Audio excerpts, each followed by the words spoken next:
Ya, itu sebenarnya gini ya, buat kita pribadi, kalau aku sebagai penyanyi ya, aku tidak menamakan misalnya teman-teman dari visi. Ini lebih ke profesi penyanyi. Aku juga pencipta lagu ya. Lagu-laguku tuh banyak yang dikenal juga. Bagaimana kalau tidak baik aku yang tersakiti, mama papa larang. Aku bisa nyanyi sendiri lagu-lagu tanpa aku nyanyi lagu orang. Tapi ini kita itu bicara tentang aturan sebenarnya. Apapun itu kan aturan itu penting adanya dan juga disosialisasikan supaya apapun yang kita jalankan itu ada hukumnya gitu, supaya kita tahu. Kayak misalnya di lampu merah, kita kalau di stop polisi kita tahu kenapa gue melanggar lampu merah kah atau apa. Dia nggak pandang bulu lu mau penyanyi kayak mau apa, mau penyanyi kelas ini kayak apa. Nah kita maunya kayak gitu supaya semua stakeholder dari pelaku-pelaku industri ini nyaman. Aku juga setuju. Perjuangan kita sebenarnya sama, walaupun Pak D kayak kemarin ini misalnya aku dibilang nyolong apa segala, aku sebenarnya nggak terlalu ambil pusing itu. Karena yang aku lihat adalah tujuannya. Tujuannya ini sebenarnya sama ya. Untuk membuat pencipta itu juga mendapatkan haknya secara langsung. Nah selama ini kan mungkin banyak dari teman-teman yang ya kita juga ya kan kita ngerasakan itu sebagai pencipta, kita nggak jelas misalnya per bulan ini berapa sih kita dapat gini.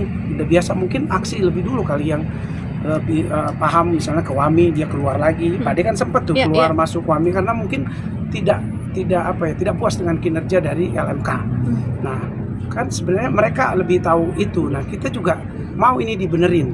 Nah dibenerin kan caranya itu kan harus diomongin, ada solusi bersama. Kita mau kayak pencipta itu mendapatkan haknya, tapi seperti apa bentuknya. Jadi kalau direct licensing yang misalnya digaungkan untuk kita omongin, karena ini banyak sekali hal-hal yang harus dibicarakan. Misalnya aku penyanyi yang mempopulerkan laguku sendiri ya misalnya, atau aku penyanyi yang menyanyikan lagu orang tapi aku yang mempopulerkan.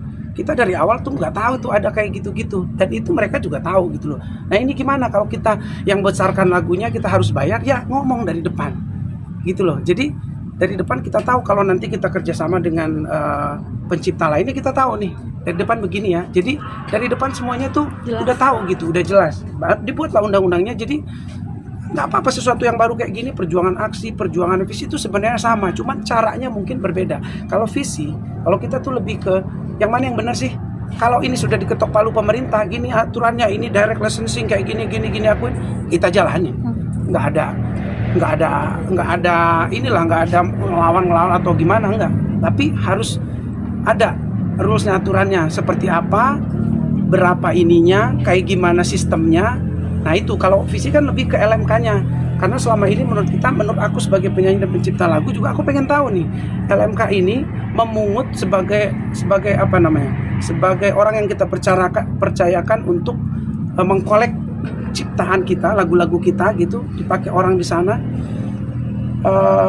Kita mau tahu gimana sistemnya, transparansi mereka sampai dari pengkolekan sampai nyampenya ke kita gitu loh. Nah itu yang harusnya kita kejar bersama-sama gitu loh. Mungkin dari aksi ini udah bosan dulu, udah apa gitu loh. Tapi kan visi ini kan banyak penyanyi yang dari dulu bukannya nggak mau ikut bantuin ini gitu loh. Tapi awalnya kan memang karena sudah dianggap sebagai maling lah, dianggap sebagai nggak mau penyanyi segini, terus pencipta segini. Nah itu kan framing kayak gini tuh juga menyakitkan buat para penyanyi gitu loh. Karena kita ini sangat pengen industri ini, semua pelaku industri ini mendapatkan haknya. Dibuatlah berembuk bareng-bareng. Kalau kemarin katanya udah sempat diundang, visi nggak datang, itu sebenarnya nggak benar juga, karena visi itu baru ketemu tanggal 4 kemarin. 28 diundangnya, 4 itu kita baru ketemu. Jadi memang kita mau ngobrol dulu supaya suaranya nggak beda-beda gitu loh. Maunya penyanyi ini apa sih? Penyanyi ini kan juga banyak, ada yang penyanyi yang nggak ada urusan sama ini. Maksudnya dia nyanyiin lagunya kayak Bernadia misalnya, atau band-band kayak Dewa misalnya.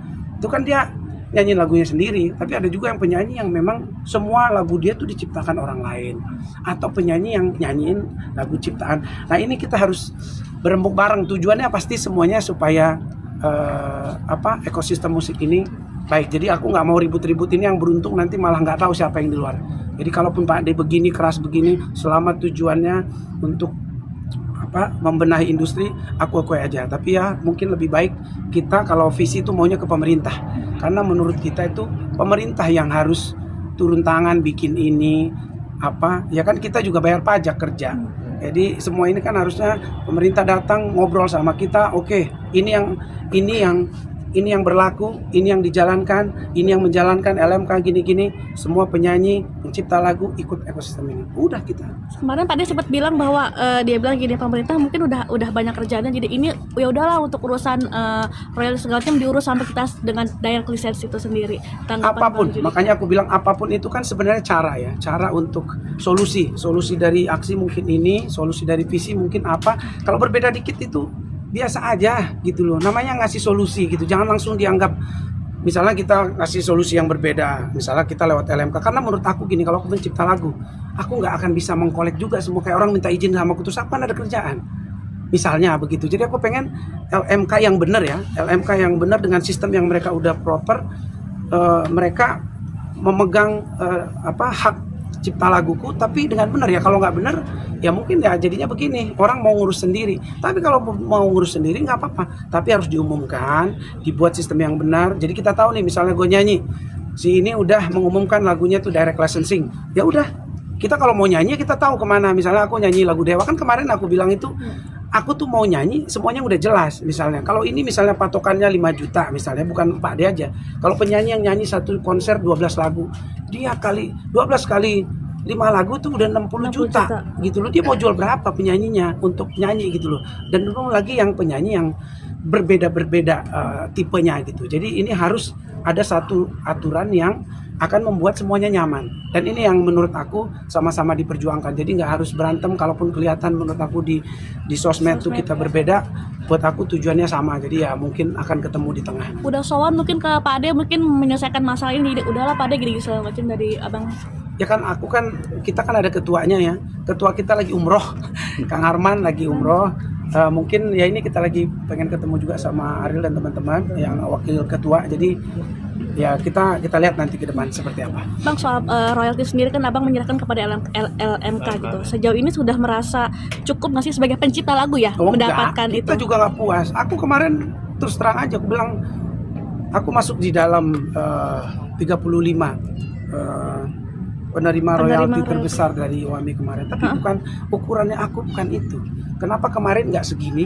Kenapa setelah ada begini nilainya segini misalnya? Lebih apa yang tadi? Aku tuh pengen sistemnya benar. Nah ini yang kita fight bareng-bareng supaya orang jangan mikir kita tuh penyanyi tuh egois, nggak mau pencipta tuh dapat. Buat aku malah, aku tuh juga nggak tahu kapan nyanyinya nih. Suaraku kayak kemarin juga serak.